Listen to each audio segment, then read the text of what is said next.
Paragraph থেকে কিভাবে তুমি অনেকগুলো প্যারাগ্রাফ লিখবে সেটা শেখাবো। অর্থাৎ এই একটা ফর্মেট থেকে তুমি যত ধরনের সমস্যা সম্পর্কিত প্যারাগ্রাফ আছে সব তুমি এই একটা প্যারাগ্রাফ থেকে লিখতে পারবে। দেখো এখানে আমি কয়েকটা প্যারাগ্রাফের নাম লিখে দিয়েছি, যেমন food adulteration, drug addiction, smoking, hartal day, traffic jam, environment pollution, অর্থাৎ যতগুলো সমস্যা সম্পর্কিত প্যারাগ্রাফ আছে সব তুমি এই একটা ফর্মেট থেকে লিখতে পারবে। দেখো আমি তোমাদের এখানে অর্থ সহকারে দিয়ে দিয়েছি যাতে তুমি পড়তে সুবিধা হয়েছে। তুমি যদি ইংলিশে অর্থ না পড়ো তাহলে তুমি কখনোই ইংলিশে ভালো করতে পারবে না। ইংলিশের জন্য অর্থ তোমার পড়াই লাগবে। তো চলো দেখো, এখানে আমি এই খালি ঘর লিখেছি। এই খালি ঘরে তোমাদের পরীক্ষায় যে প্যারাগ্রাফ আসবে ওই প্যারাগ্রাফের নাম এখানে লিখে দেবা। যেরকম এখানে যদি তোমাদের পরীক্ষায় ট্রাফিক জ্যাম আসে তাহলে এখানে তুমি কি করবা, ট্রাফিক জ্যাম লিখে দেবা।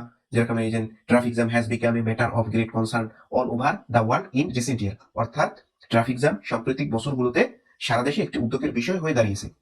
তারপর এই যে আরো আছে নিচে, সেইখানে তোমরা কি করবা, এইখানে যেটা আসবে সেইটার নাম লিখে দেবা। অর্থাৎ ট্রাফিক জ্যাম আসলে ট্রাফিক জ্যাম, এনভায়রনমেন্ট পলিউশন আসলে এনভায়রনমেন্ট পলিউশন, ওয়াটার পলিউশন আসলে ওয়াটার পলিউশন, রোড অ্যাক্সিডেন্ট আসলে রোড অ্যাক্সিডেন্ট, যেটা আসবে সেইটার নাম এই খালি ঘরগুলোতে কি করবা, লিখে দেবা। এখান থেকে একটা স্ক্রিনশট রেখে অর্থ সহকারে তারপর পড়ো। দেখো, অর্থাৎ প্রথম থেকে